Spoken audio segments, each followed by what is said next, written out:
previous sessions, we've covered a number of topics: prototyping, production, even fundraising. But today we're shifting gears a bit. We're looking at something that often gets left out of the conversation, which is what it really takes to spin out from academia and build a company in the real world. So it's a topic that's deeply personal for a lot of people here and is also full of hidden lessons. So my name is Muriel. I'll be your coordinator for the workshop. Before we get started, I'd like to run through some housekeeping items. This, I think you've seen the message, is a recorded session. We've already gathered some questions from your registration forms. Thank you very much if you've submitted something. And we'll start with those first at the end of the session, once the conversation between the participants, the speakers, has happened. As we move through the workshop, though, feel free to submit additional questions in the Q&A box. Later in the session, we'll be selecting some of those questions and we'll be inviting the participants to ask them directly to our guest speakers. So, and if you're speaking, we'd love it if you would be okay to turn on your camera so that you can have a more connected discussion with the guest speakers. So today, we are very lucky to have a brilliant panel with us. All three speakers have spent years walking the line between cutting-edge science and real-world impact. First up, we have Mark Gilligan, founder and CEO of Blacksheep Power. Mark has been building companies from academic research for over 2 decades now, and he sits on the Industrial Advisory Board at Imperial. Joining him is Professor Alex Shalek, who leads MIT's Institute for Medical Engineering and Science. He's not just a world-class researcher, he's co-founded several biotech ventures and now heads MIT's Health Innovation Hub. And finally, we are joined by Professor Tony Cass, Professor of Chemical Biology at Imperial College London. Tony's work in biosensors has been foundational, and he's been part of multiple academic spin-outs himself. So thank you so much to all of you and to our guest speakers for being here. And we will start with a bit of personal context. Could each of you in turn briefly introduce yourselves and share what led you to make the jump or help others make the jump from lab research into company building? What was the turning point? And I'm happy to point at you guys or let you sort of decide to go in turns, or maybe I can just say, Mark, you start. Okay, so I left academia directly after my studies completed, and I worked in industry and then started working closer in scientific domain.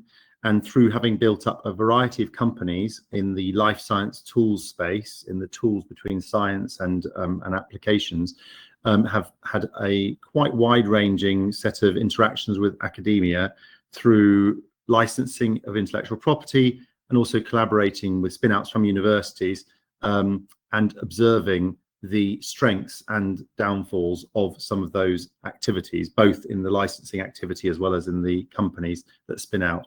And so it's a subject space in the life sciences, life science tool space is very significant because a lot of the inventions are in the university environments to begin with. And I was also on the editorial board of Lab on a Chip, which is a journal, which is a very translational journal between academic research and things that want to reduce to practice to turn to products. So I'm kind of overall interested in the space and have been involved in it for 25 years. Thank you very much. Who'd like to jump in? Let's say Alex, go ahead.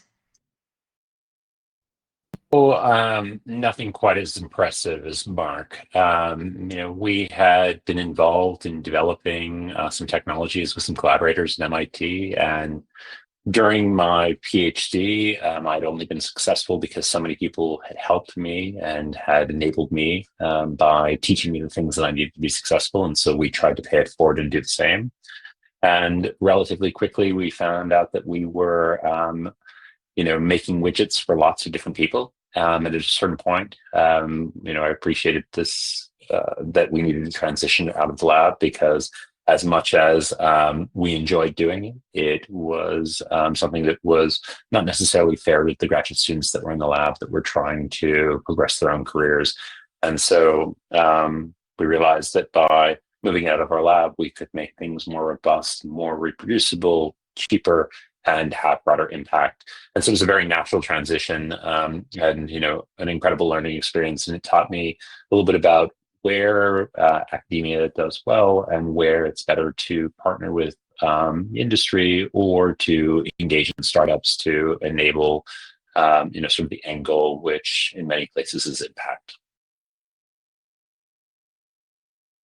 Very much. Tony, go ahead. Okay, thank you. So I kind of stumbled into this area. At the time, I was a research fellow in Oxford University, working on rather a esoteric branch of electrochemistry. And in the same lab were a small group of PhD students and postdocs working on essentially making electronic glucose monitors for management of diabetes, in collaboration with a group at Cranfield University. And I wasn't directly involved in the product or the project, but through just the usual coffee time conversations, I was able to suggest a direction for the research to go, and it kind of moved in that direction. Then some investment came in to spin the activity out, and I kind of got bitten at that point by the bug of translational research and actually seeing stuff you did in the lab, which might look quite esoteric, becoming a useful product. At a certain point, I got offered a job by the company that was investing in the research, and at the same time, a position at Imperial College in London. And I was still enough of an academic to take the university position, but the department that I moved to had one of the founders of Biogen as the head of department. So even though I escaped from Oxford academia, I fell into someone who was a major player in translational research. And that just reinforced my interest and excitement in the area. And the rest, as they say, is history. Thank you very much. Right, so moving on to another topic. So spinning out isn't just a career move, it's often a total shift in how you think and work. So in terms of questions on that topic, what were some of the biggest mindset shifts you had to make or saw others go through in moving from academia to business? And where do academic and commercial cultures clash most? And how can founders prepare for that? I'll give the floor to Alex first. Thank you very much. Oh, what did I do to get picked on? I'd say that, the thing that's majorly different about academia and industry and the startup culture is that in academia, a lot of what we're trying to do is we're actually trying to develop people. A major goal that we have is to actually train individuals in science and all of the aspects associated with that. And the major goal is to help them progress through their careers. Yes, we're producing science along the way, but it's about guiding the individual through that process. And very often we focus on the idea of each individual having their own projects and centering those. And so it's more about personal growth than about production. Whereas when you move into thinking about companies, it's really about people collaborating together towards a common goal, which is very often moving things forward. So it's all hands on deck, everybody taking on multiple different roles towards one common goal. And this mind shift from, being in a place where you're really focused on the individual to where you're focused on the project is very different. There are great things about both. It's fantastic to be able to develop those relationships and to really invest in people on the academic side. But on the other hand, there's something really exciting about having a shared sense of purpose and rallying together to try and accomplish it. But it is a major mind shift in the way in which you approach things and sort of the small decisions that you make, trying to figure out whether or not something that you would normally do in your daily life within the lab is the right decision, given, sort of the timelines and the needs and the realities of progressing a company forward. Thank you very much. Tony, what are your thoughts on this topic? So I'll actually follow on from Alex's comments, and I agree with all of those. But I think another factor is how you look at failure. So in research, almost by definition, you never completely fail, because if things don't go as planned, you've learned something interesting and can publish some papers along the way. Whereas in the commercial environment, where you've essentially promised the investors to deliver something that functions as you expect, if it doesn't, there really isn't anywhere to hide. It's you can't look at an investor in the eye and say, well, we've used up all your money and learned something really interesting about XYZ, but unfortunately what we plan to do with the device just hasn't panned out. Sorry, and go back to publishing papers. Yeah, I think it's a really great Tony, point. Thank you. I think, Tony, that is an interesting point. I've got 2 points I'd like to make. One point is a following from what you're saying there, and I think the attitude of getting grants compared to investors is very, very, very different motivation. So grants are motivated to generate papers to sort of progress science in some sort of sense or other, whereas investors want to actually make their money worth more money. So therefore, if you have an academic spin out that just is used to grants, and they think of the investors, oh, we spent your money, can we have some more money now? But they don't kind of realize that they're supposed to actually give back more money than they got in the first place. It can end up with a kind of complex balance that isn't quite understood to start with until the investor, for example, hasn't given you any more money and you go bankrupt. That's a kind of learning point. But that's one side. The other point actually is slightly related to something Alex was saying as well, but not quite the same, which is to do with the spectrum of complexity to robustness. So if you think about how robust do you need to make your experiments to publish a paper, well, you have to make them robust enough to generate enough results to be able to publish a paper, but you don't have to make them robust so that everybody can use it and it works. So therefore, by nature, to publish a high impact paper, you may well want to add complexity into your experiments to create interesting results. When you're trying to make a company be successful, you want a minimum viable product to start with, which actually is about reducing complexity to the point you can get a product to market quickly that's robust. And those mindsets are quite different to one another. So you have to change completely from complexity to publish papers or value of results to publish papers through to robust minimum viable product, which is, again, a bit of a challenging mind shift, I think. Yeah, I just think something more to Mark's comments, actually. And that's the use of the term minimal viable product, which is something in academia, along with the other acronym target product profile, that you wouldn't actually build in to your research plan. Typically, you're there to learn new things and make discoveries, and things like product design and product even manufacture doesn't really feature until you've spun out. And I would just add to things that you, Mark, brought up, and Tony as well here. I'd say that there's a degree of being regimented and being deliberate that needs to happen in the context of the company. I won't pretend that the MVP is always something that one can take to market. Sometimes in an early stage, it's proving out a concept to a point where you can get that next stage of investment. So I think it really depends upon what stage the company is at, whether you're going from seed to A. If you're at A and you're trying to roll out a product to go to B, like it totally can change. But the discipline and how thoughtful you have to be at how you're going to use that money and regiment it out when you're in a company is very different, because there is a lot of discovery and serendipity that's associated with science. And so, we don't always know what we're going to do. And in a way, we're asking people to invest in us when we write grants. On the other hand, when we go and we ask for money for something that we're going to do in a company, we're also asking people to invest in us, but we're asking them also to invest in a very well thought out plan that we have with deliverables and milestones, and go no go decisions that people are going to hold us to much more rigorously than when we're writing a progress report on the ground, because we can always explain what we found that was unexpected and potentially more exciting.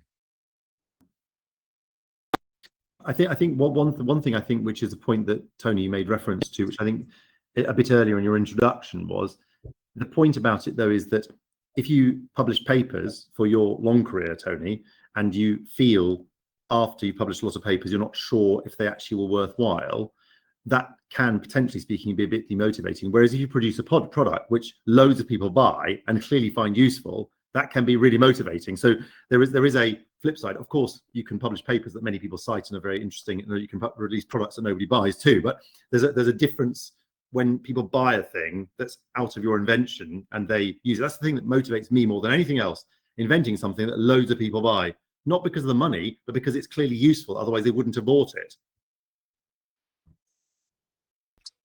Thank you. I think we'll move on to the next question, if that's okay with everybody. So we'll talk about the actual building of a company.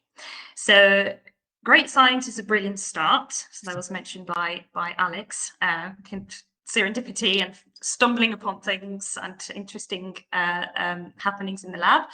But what else did you come to realize is absolutely essential? What do academic spin-outs tend to struggle with more than others? And on the other hand, what advantages do they have? So I'll give the floor to Tony first on this one. Okay, thank you. So could have a long list of things to fill those criteria, but I think maybe this echoes a little bit what Mark and Alex were saying previously, the financials, okay, because what you're used to with a grant is to get a certain amount of money to do research for a certain period of time and publish some papers. But once you're in the company, the amount of money is often limited, particularly in startups, and you've got to spread that money not just over the technical side of things, but also the legals, the financials, the company formation costs. So there are a lot of things, if you like, bureaucratic that we would never have to deal with normally in a research grant funding. So I think the thing that people often struggle with is motivating themselves to do all of those bureaucratic stroke paperwork activities, and then also making sure that, and a lot of the text is really turgid, and making sure that it captures what they want in the company as founders. And there's often issues over how the equity is distributed at an early stage, what sort of potential product liabilities there are, what sort of ISO requirements. So I think there's a whole load of things that most research scientists and engineers would consider unnecessary overhead, but are actually vital to the viability of the company. Thank you very much. Mark, would you like to jump in? I think that one thing that differs is when you're in an academic environment and you're hyper-focused on the technology or the science itself, you are in danger when you go into a company of continuing to focus on the science and the engineering inventiveness. But actually, that's not really what matters in a company. What matters in a company is having a product people want to buy. So you should drive from market requirement back to the product rather than building a product around some science and technology for the sake of it when you're not really sure people might want to buy that. How you go about doing that is variable, but the motivation and driver needs to be who's going to buy this, why do they want to buy it, what does the product look like, and then shape a product around your intellectual property or your invention somehow, rather than building a product around the science technology. So I think that's just something that has to be inverted slightly when you go into a company context, because there's no point if nobody's going to buy it in the end. So things like how easy is it to use can make a dramatic difference. Something could be great, but it's irritating to use it and therefore nobody buys it. It'd be really easy to use and then loads of people buy it, even if the technology is not particularly good. So I think what I'm saying is that inversion is quite an important point. I mean, there are lots of things, but that's the thing I'd like to focus on. So I hear you, Mark, but I'd like to think that we try and engineer solutions to problems that are important. So I think that in many places the goal is to build technologies or to pursue things that are going to be impactful. The thing that I would add on top of some of the pieces that you all have raised, and that sort of is a corollary to what Tony said, is that the skills that you need out of people and what make them successful is wildly different. The things that that sometimes make a fantastic PhD student are the things that could make them the worst person to have in a company. That perpetual tinkerer who's always coming up with really good ideas but getting things to 75 or 80%, as opposed to the person who is just very good at driving something through, which is maybe, as you said, not the ultimate product, but the one that works well enough for the things that you need. So really figuring out how to evaluate people and support people is different because you need different things out of them. And then the way in which those individuals have to interact, particularly if they're coming out of your lab, if they're trying to move on and take the technology out, you have this entire change in the relationships among those individuals, because now they're working in an entirely different capacity and need to engage and support one another in ways that might be very different. And so, unlearning some bad habits and helping people develop those good habits, particularly when, as an academic, those might not be things that are necessarily top of mind for you, is definitely a challenge. But over time, I think you can learn what are the traits that will help make people successful, and how can you help them to tap into sort of their best attributes, not for academic science, but for taking a company out. Fantastic, thank you very much. And actually, your points are a perfect segue into my next question, Alex. Thank you very much for setting that up so perfectly. So now on to the people side and building your early team. For founders who've never worked outside academia, what should they think about when putting together a team? At what point did you feel it was important to bring in someone with real operational or business experience? And I'll let you answer that, Alex. Thank you very much. I can't say that I think that there's any one particular time where it's good to bring people in, because I think that every founding team is different. And I think that really taking the time to evaluate who is at the table, who's engaged in the science, what their strengths and weaknesses are, and where you need support is important. As Tony brought up, there are a bunch of administrative things that are very critical to moving a company from an idea to execution. You may have people that are very good at that. You may not. And you need to figure out who you're going to hire in to supplement. And it might be that you don't actually need a business person. You've already got somebody that's very good at those sorts of things, that's good at asking questions, that's well networked, and that can think through things. But in other places, you may need to bring in somebody who has more operator experience. In some places, you have to go to people that have worked in industry before and understand what science looks like outside of academia, and how to really think about when good is good enough. And so I think that, like in anything, you're trying to create a successful team. And so you have to figure out what is going to be the next piece that's going to, make the team greater than the sum of its parts. And that just really requires looking at the particular goal and the people that are engaged in the particular process. I don't think that there's ever one right solution here. And I think that when you try and follow sort of a formula, it can actually be problematic and counterproductive. Yeah. Tony, what are your thoughts on this topic? Yeah, that's an interesting question.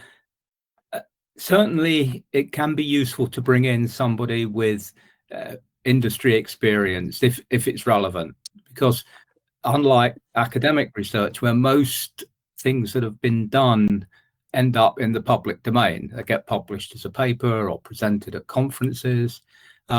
So there's a kind of, in the kind of Rumsfeld view of the world, there are the known knowns, but a lot of corporate research never makes it out for reasons of protecting intellectual property or maintaining a competitive advantage.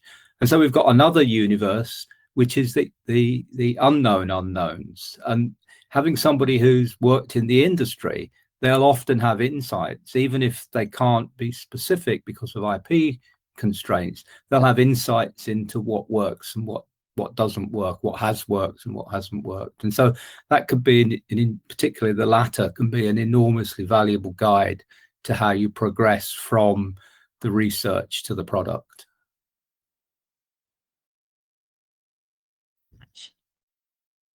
Go ahead, Matt. I'm sure you've got lots of things to say on that topic. Well, I think the one thing Alex said earlier was that companies need somewhat more order and structure and discipline. Sometimes the person who's most valuable in the startup isn't necessarily an experienced person from outside, but it could be somebody who's just naturally in the research group that's involved, or in the academic context, an ordered and disciplined person who wants to stick to plans. I've met some people who have been really, really great when they leave academia, and actually in the academic context, they were seen as a sort of mediocre PhD student or postdoc because they weren't constantly striving to be very creative scientifically, but they were very ordered and structured, which in the academic context is not quite penalized, but at least it doesn't create the superstar necessarily. But actually that person, when they shift into the startup that's spinning out, really is great because they just have a focus on doing the stuff that needs to get done, having a plan, sticking to the plan, making sure you hit things on time. And when that's coupled together with some other colleagues, perhaps from the same academic group, who actually are the academic superstars in invention and science, you can get a really productive team spinning out. Having said that, though, I think a bit of grey hair or bald head is quite useful occasionally around the product development and manufacturing side of things, because I think that underestimating the difficulty of getting that working right is quite common. And I think that I've spoken to quite a lot of postdoc PhD students leaving and doing startups and thinking they've been trained by academia to think this stuff is easy stuff that's not important because you can't publish papers about how you manufacture a product necessarily. And actually, it tends to be quite irritating to get it right and difficult.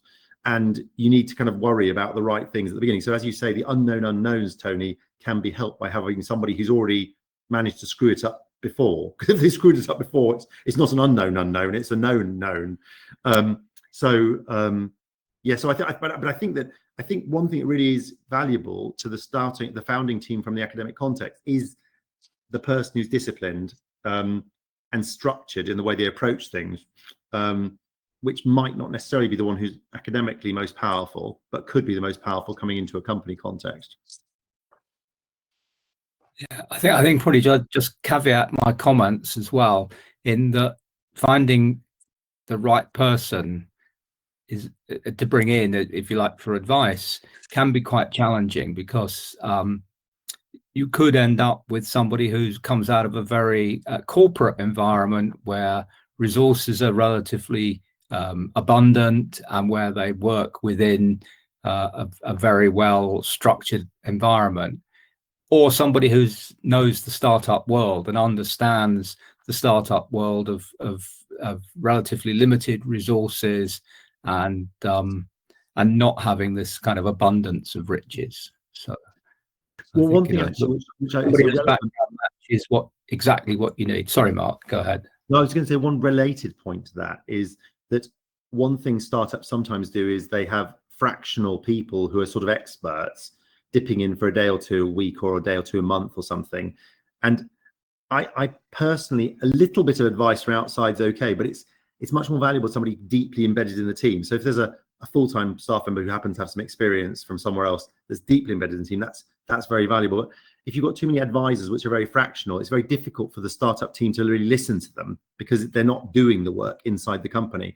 I mean, I've been an advisor, Alex, you have as well, and Tony, you have as well, and it's a bit difficult to quite tell people how to do stuff if they don't have you enough of the time, because they need to they can't quite join the dots sometimes. So I'm not saying advisors aren't useful, but it's more that it's a matter of how you balance advisorial roles compared to deeply embedded people in the company as well.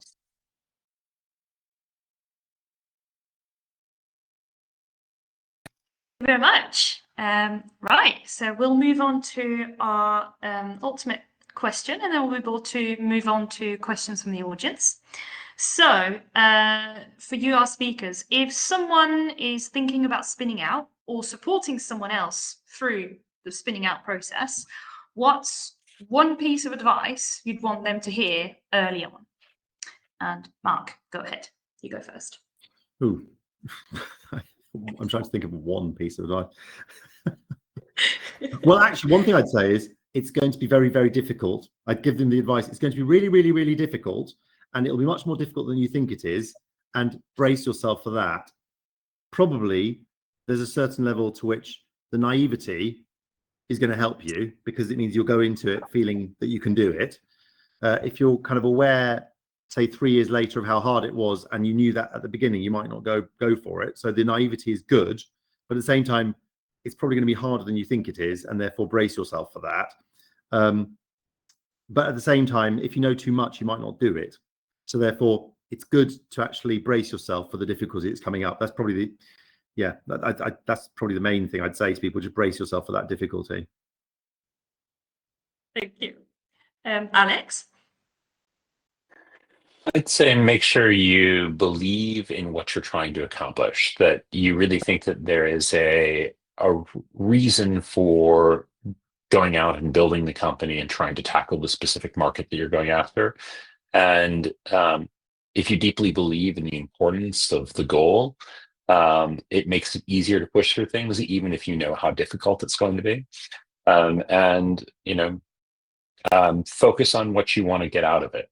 And that's both, the experience that you're going to have building along the way, the teams that you're going to work with, and also sort of the end goal at the end. And so I think it's good. I think a lot of people like to challenge themselves. So I think as long as you are up for the challenge and you're making sure that you're committed to it because you believe in the rationale behind it, I think it's okay to go boldly, even if it's going to be very complex and be potentially more problematic than you imagine it's going to be.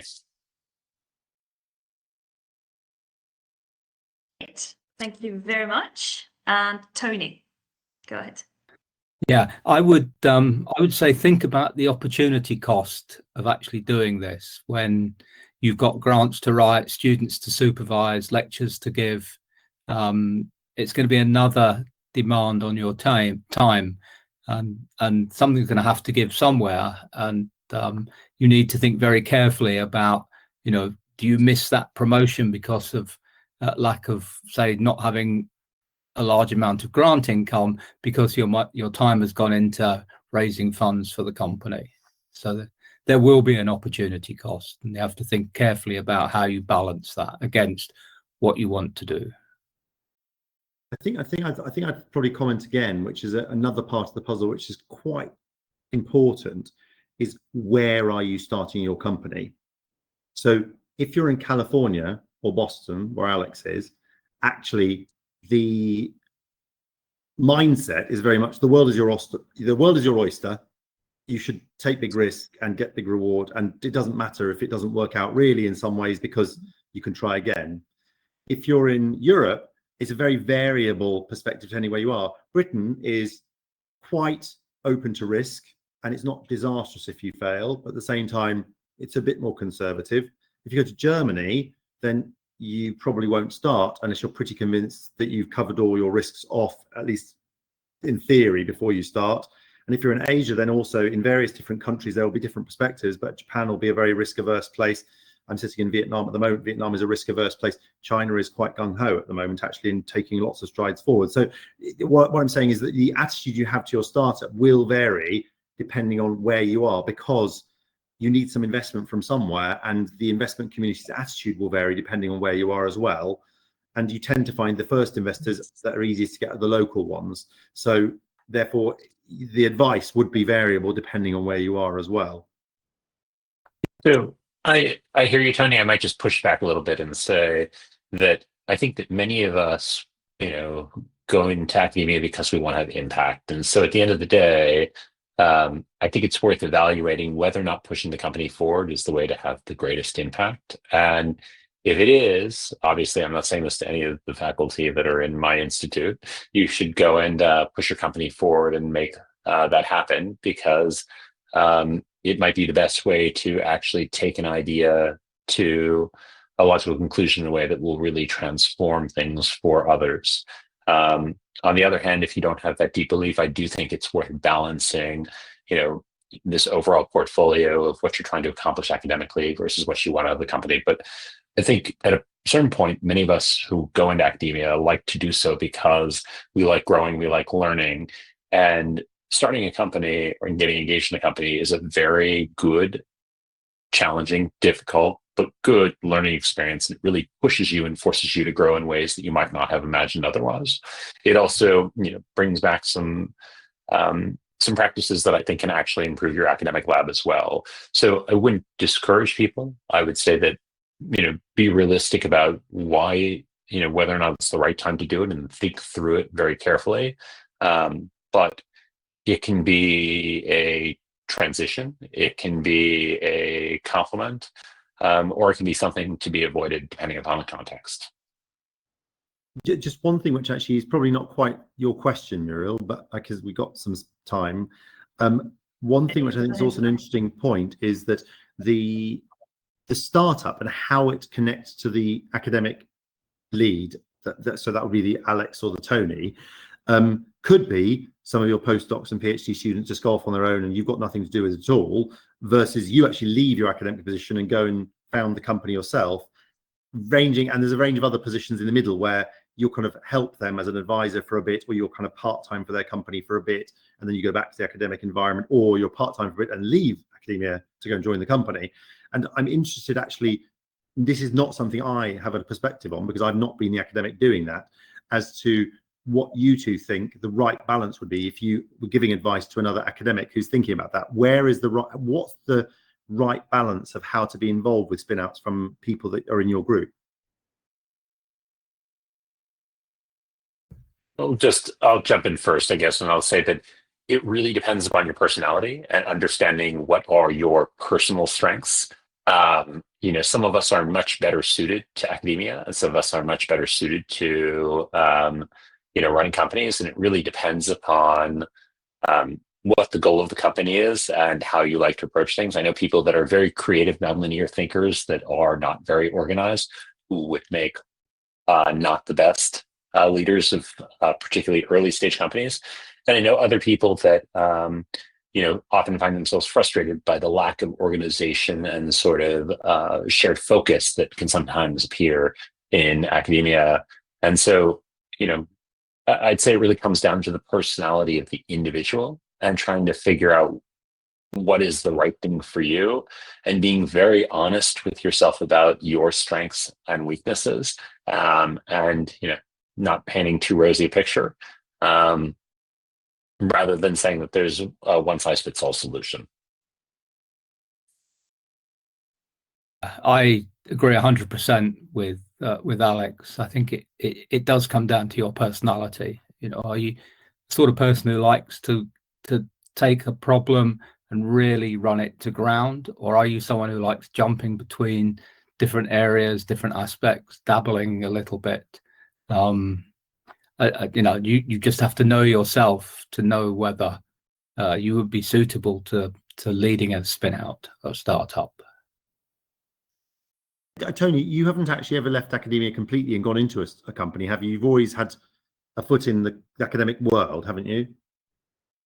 Yeah, and that's because I like dabbling in all sorts of different things. So and that's Alex, that's the way I am.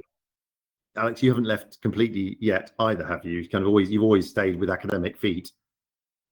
I know what you're trying to get me to admit to on this recording, Mark, but no, I'm also a dabbler who likes to work across multiple different systems and see connections between them. And very often the ideas for innovations come at the intersections, identifying things that would be broadly useful, where, you can do something that's simple that will cover, 90% of what 90% of people need. And so, I've enjoyed that. And I think that I found for me that the ability to get engaged in companies as an advisor, as a founder, putting in time here and there, is the right balance. I'll never say never, because who knows, but I'd say that where my personality has thrived is in working across multiple different projects and disciplines and ideas simultaneously, which would not necessarily make me the best director of an early stage company. Yeah, the one thing that's quite interesting about it is I think if you sort of someone like Muriel who's worked with me for about 10 years or so, I think I've got the attention span of a flea, but somehow seem to manage to build and run companies as well. So I'm not quite sure how I managed to do that, but anyway, but yeah, I do, yeah, yeah. So I think you're right. Some degree of focus is required, at least for an initial period, to have a critical mass to get something moving. That's definitely true. Yeah. Yeah. Okay. Fine. I get it. Okay. Fine, Muriel. Sorry, I just jumped in and asked a question from nowhere there. Mark, I would ask you Absolutely though, fine. since I haven't known, I'd ask you one question though, Go Mark, ahead, 'cause, Alex. Go ahead. I haven't known you forever. I've known you for a while now, but I would be curious as to whether or not the desire to flip back and forth between things, and as you describe it, the attention span of a flea, is something that has always been there, or is it something that you've evolved to over time based upon your experiences? So there's a difference between starting your first company versus getting engaged in multiple different companies over time. And so what evolution have you seen in yourself? And, you know, I think that if you go back to my childhood, I was obsessively entirely focused on something for some period of months. And then I stopped being focused on that and focused on something else obsessively for some period of months. And so, I mean, it might be 6 months, it wouldn't be like one. So therefore, I'd have this kind of initial surge of enthusiasm, which would then taper off. Now, in the business world, I think it's fair to say that with my first business I started in 2001, I mean, I was pretty obsessively focused on that business, but at the same time, the business itself expanded in a rather diverse set of directions as a result of my attention span like a flea, which in many ways was bad. But if we hadn't done that, then we wouldn't have had so many shots on goal. So actually, if you just stick to one idea, yes, you can flesh that idea out well, but if it doesn't turn to work out or doesn't work out to the level you expect, you can't necessarily pay salaries and you have trouble. My attention span of a flea ended up with the business having incredibly diverse range of things going on. And some of those things worked out a bit, some worked out really, really well, some didn't work out very well. And it meant there were lots of shots on goal. So kind of like, you know, you could just keep trying stuff and see what would work. But actually, the one thing which I kind of really had a bit of a mantra on after the first couple of years of the company was, you've got to get to the point you have a part number and a price for the thing that you're making. If it's just saying we have these capabilities, it's very difficult for customers to work out what they could get you to do. Whereas you've got a thing with a part number and a price, people say, oh, that looks interesting, and they can ask you for a quote and they can buy it. And so doing a lot of things that all had part numbers and prices on them meant people could kind of work out whether they could buy them. But I think you're also right, though, Alex, that what's happened over the last 20 years is I've built rather a large network of very good people who, when I can put my initial surge of a month or 2 months of enthusiasm into something, then some other people can take it on and continue while I move on to some other thing. I think Muriel's nodding there. Muriel's worked with me 10 years. Yeah, that's very much the pattern I'm witnessing. Yeah, but that's all good. I would say, Mark, getting back to the point you raised earlier too, you did your startups in an ecosystem where that was possible, given expectations, burn rates, and all of the other things that come with it. And so I think that matching your personality to the company, to the environment, and figuring out, whether or not the combination is serendipitous or how you would pull it together is important as well. Yeah. Well, I think that was kind of, for me, largely lucky. I don't think it was a clever plan. Worked out in the end, yeah. Great. Thank you so much for this conversation. Really interesting. We've got a quarter of an hour left to go through some questions. So I believe we received one during registration, and I'm told the person who asked it is actually connected. I believe, I'm so sorry if I mispronounced your name, Riza Kawsari. I believe you asked a question about how to obtain a license to use a patent. I'll let you formulate that question. So I believe you will be unmuted and then shown on camera, if that's okay with you.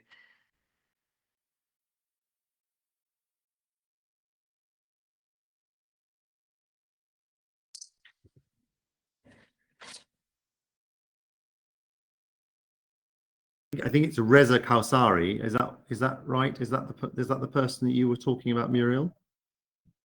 Yes. Hello. Yeah, we can hear you. Yep. I don't know if you hear me, but I'm in an event, so there are a lot of noises here. You can hear you, Reza. Sorry, you couldn't quite. Don't know if you hear me, We can hear you. Now we can hear you. Yeah.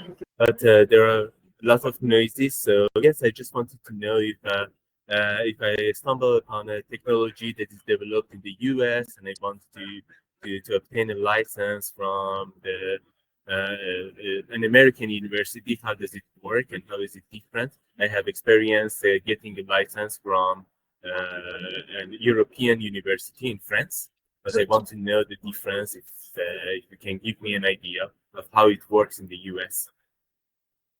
Just, I know that Alex is in a university, yes, but let me just answer as somebody who has done that before. I've gone to university and licensed their IP in the US. So I've had license from Stanford University and Harvard as well in the past. So there are technology transfer offices that have different names in different universities, and there's no standard system. Every university has its own method, its own office, but the processes tend to be quite similar.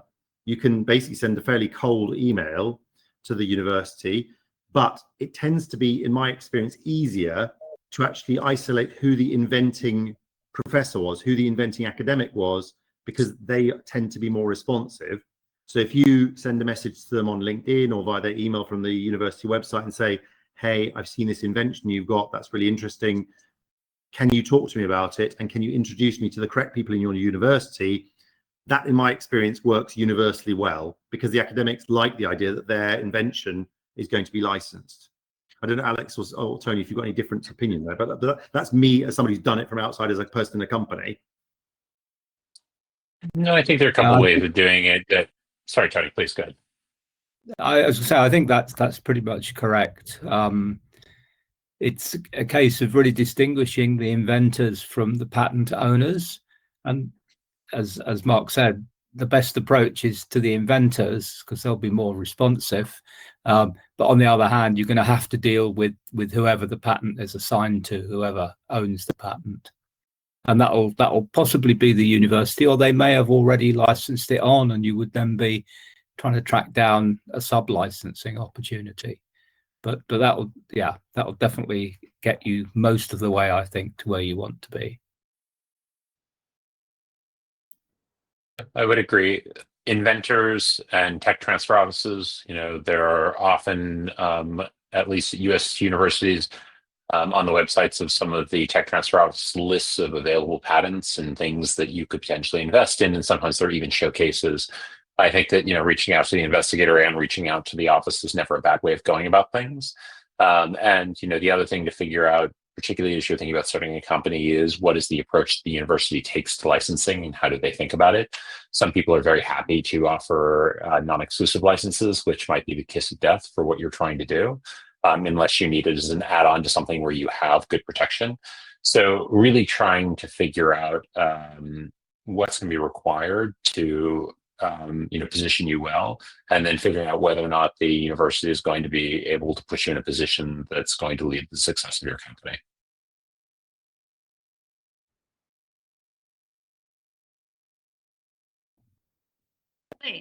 Thank you very much. So we've got a few more questions that have come through. So we'll have a look at the first one. How did you learn to think like a founder or investor? Were there any resources, mentors, or experiences that helped shift your mindset?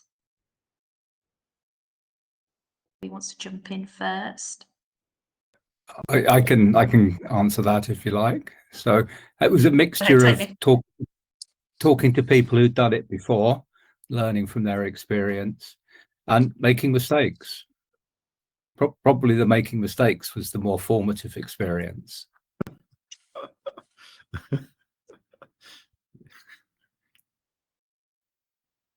I think that when I first started my first company, I was probably, well, what's the right way of putting it?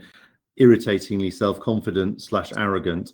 And that led me to be able to do it and be able to deal with the subsequent failures and mistakes, Tony. So I think the learning mostly came from being confident enough to do it and then screwing stuff up and then working out how to dig myself out of the hole I'd made myself, probably. But I mean, it's not from a lack of talking to other people, but I think that was really the most valuable stuff to have done. I think the self-belief is an important part of it. I also think that, going out and talking to people and getting their advice, listening to the context in which they're providing it, understanding the individual and getting a sense of what they're really telling you, not what they're saying to you, is important. But in many spots, people are happy to pass on the hard-fought wisdom that they've developed. In the ecosystem that I'm in, there are many people that are over at business schools that are very keen to partner with scientists that are looking for opportunities to start new companies. And so there's plenty of people with whom you can network and plenty of conversations to be had. You just have to be willing to go out, explore, and learn from those individuals. Thank you very much. Another question I have is, how has the spin-out landscape changed in the past 5 to 10 years, and what should new founders be aware of?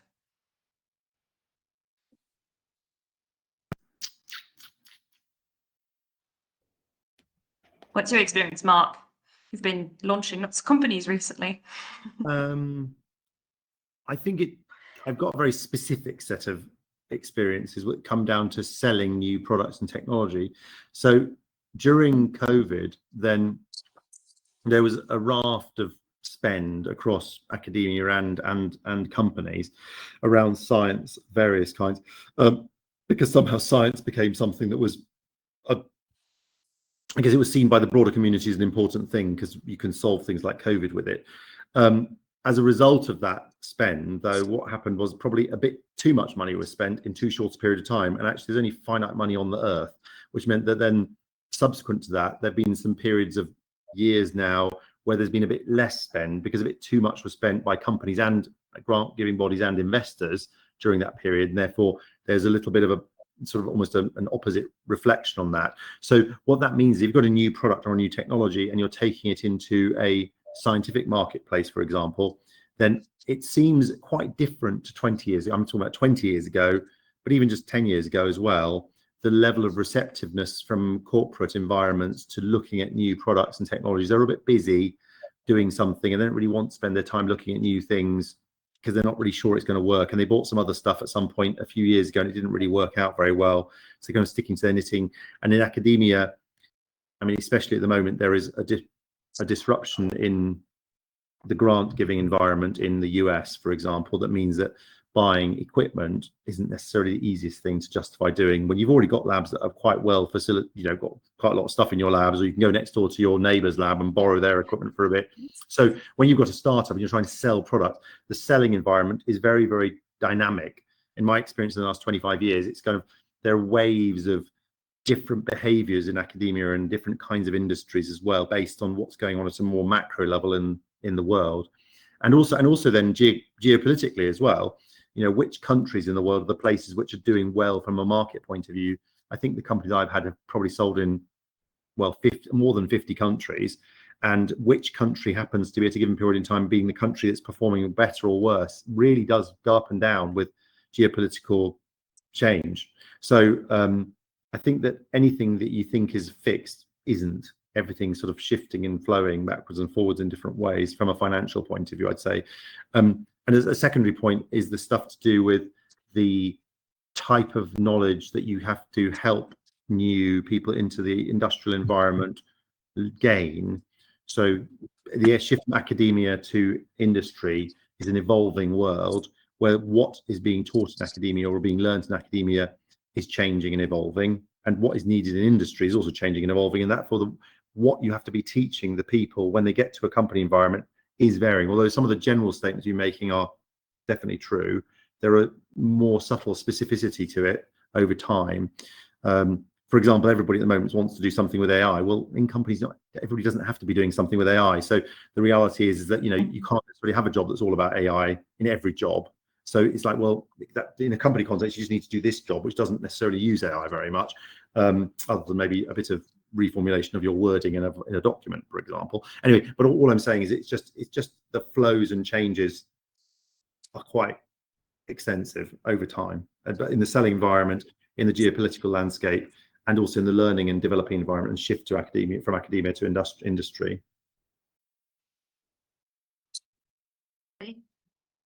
Yeah, Tony say or maybe Alex, would you like to go ahead? just Yeah. I can add a sort of addendum to Mark's comment, which is that it's very sectoral. So there are certain sectors which are seen to be hot spots for investment. There are others which have equally good or better technology and equally well established markets, but that are somehow not considered currently to be investable in. And if you're in that sector, it's pretty tough out there.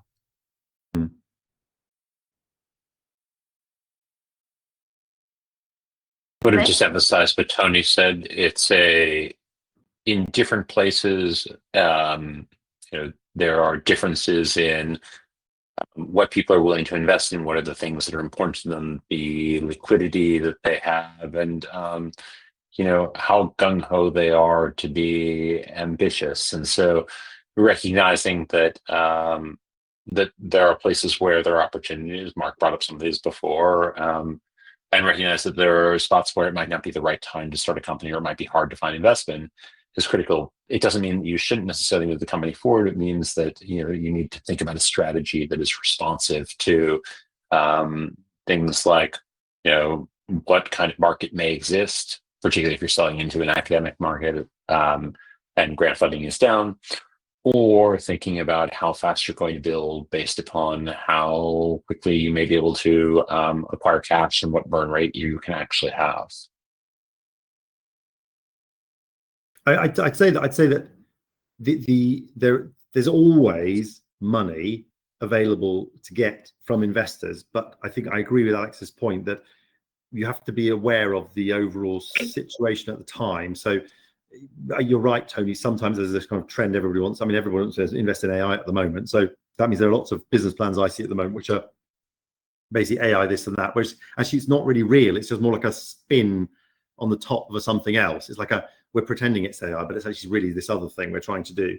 But at the same time, I think that the kind of more significant thing actually is the amounts of money available go in ebbs and flows based on conservatism versus how gung-ho people are, as Alex says, and therefore the scaling of your startup.